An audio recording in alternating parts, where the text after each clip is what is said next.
Pemirsa, sebuah bus Transjakarta Koridor 5 jurusan Kampung Melayu Ancol Jumat pagi terbakar di halte Salemba Raya, Jakarta Pusat. Besarnya amukan sejago merah melumat habis seluruh badan bus, bahkan menyambar hingga ke halte bus Transjakarta. Akibatnya bus beserta halte pun ikut terbakar.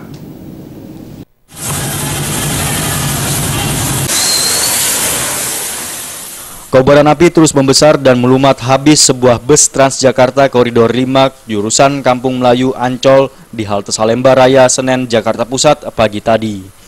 Besarnya amukan sejago merah membuat api tak bisa dipadamkan hingga akhirnya menyambar ke halte bus. Meski tidak ada penumpang yang terjebak baik di dalam bus maupun di dalam halte, namun kobaran api yang sudah terlanjur membesar sulit untuk dipadamkan. Kejadian bermula saat bus dengan nomor polisi B7436IV baru saja merapat ke halte Salemba Raya Jumat pagi. Bus Transjakarta yang masih dalam kondisi kosong penumpang tersebut tiba-tiba mengeluarkan asap dari bagian mesin dan kemudian disusul dengan munculnya api. Api yang berkobar cepat akhirnya membakar seluruh badan bus dan menyambar ke bagian halte.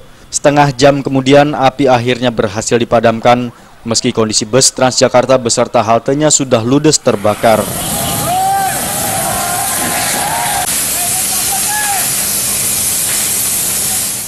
Kebakaran bus Transjakarta ini bukan yang pertama kali. Sebelumnya sudah beberapa kali bus asal Tiongkok ini mengalami kecelakaan.